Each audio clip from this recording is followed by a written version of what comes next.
Okay, good afternoon po sa lahat at ngayong hapon ito ay pag-usapan po natin ang ah, doktrina ng banal na kasulatan about the eternal God. So one of the characteristics of God is that He is eternal. No? Pag sinabi eternal, walang hanggan. No? Basahin nga po natin yung 1 Timothy chapter 1 verse 17. Sabi po dito, now unto the King, eternal, immortal, and visible, the only wise God, be honor and glory forever and ever. Amen. So, God is eternal in a way that we are not. Hindi po tayo eternal. Ang Diyos lang po ang eternal. Our eternal life has a beginning. The scripture is that God is from everlasting to everlasting. No? Tingnan natin yung Psalms 41. Our eternal life begin as a beginning. The scriptures, God is from everlasting to everlasting, no? Tingnan natin. Dito po sa Psalms chapter 41. Psalms chapter 41. So, tsaga-tsaga lang tayo ng kaunti. Ating pag-aralan ngayon about eternal God. Psalms 41:13. Tsaga lang tayo ng kaunti. Psalms 41.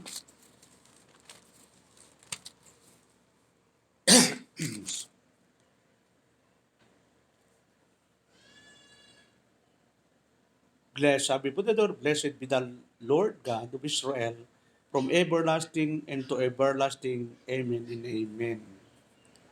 So, doon natin makita no? So, since God cannot change, all of His characteristics and attributes are also eternal.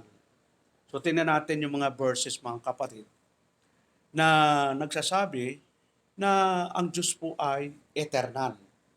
Dito po sa Jeremiah 31, verse 3, sabi po doon, the Lord had appeared of old unto me, saying, Yea, I have loved thee with an everlasting love. Therefore, with loving kindness have I drawn thee. Dito rin po sa Romans chapter 1, verse 20, for the invisible things of Him from the creation of the world are clearly seen, being understood by the things that are made, even His eternal power and Godhead, so that they are without excuse. So, napakandang verse, no? Tungkol po sa eternal God. Dito rin po sa lumang tipan, no? Inanggit din po yun, no? Yung eternal God. Deuteronomy chapter 33, verse 27. The eternal God is thy refuge, and under death are the everlasting arms, and He shall thrust out the enemy from before thee, and shall say, destroy them. No? Ito rin po sa Psalms 119, verse 42, thy righteousness is an everlasting righteousness, and thy law is the truth. Psalms 119, 144, the righteousness of thy testimonies is everlasting. Give me understanding, and I shall live. Isaiah 26, verse 4, trust you in the Lord forever, for in the Lord Jehovah is everlasting strength. Isaiah 54:8, in a little wrath I hid my face from thee for a moment, but with everlasting kindness will I have mercy on thee, saith the Lord thy Redeemer. 1 Peter chapter 5, verse 10, but the God of all grace, who had called us unto His eternal glory, by Jesus Christ Jesus, after that you have suffered a while, make you perfect, establish, strengthen, settle you. So kung makita natin sa mga talatang ating binasa, we conclude that God's love, power, arms, righteousness, testimony, strength, kindness, and glory are all eternal. So, yung mga binasa natin, napakagandang mga verses na nagsasabi na ang Diyos ay eternal. So, God made an eternal covenant.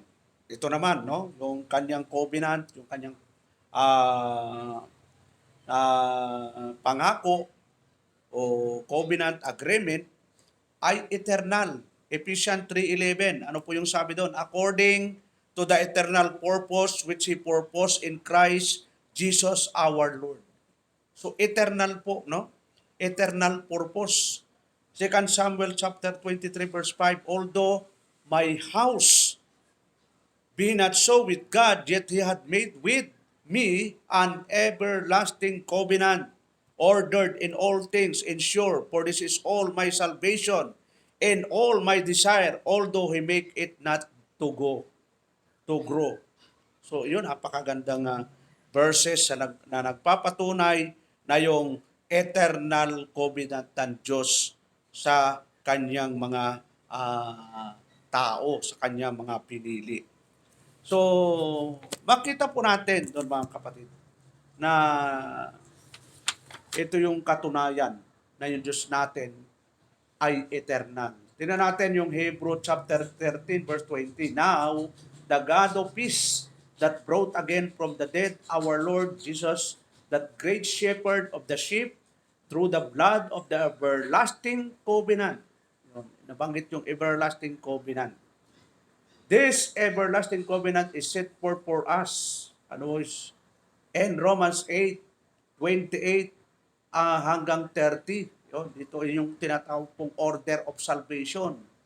Sabi po dito, and we know that all things work together for good to them that love God, to them who are the called according to His purpose, for whom He did foreknow, He also did predestinate to be conformed to the image of His Son, that He might be the firstborn among many brethren.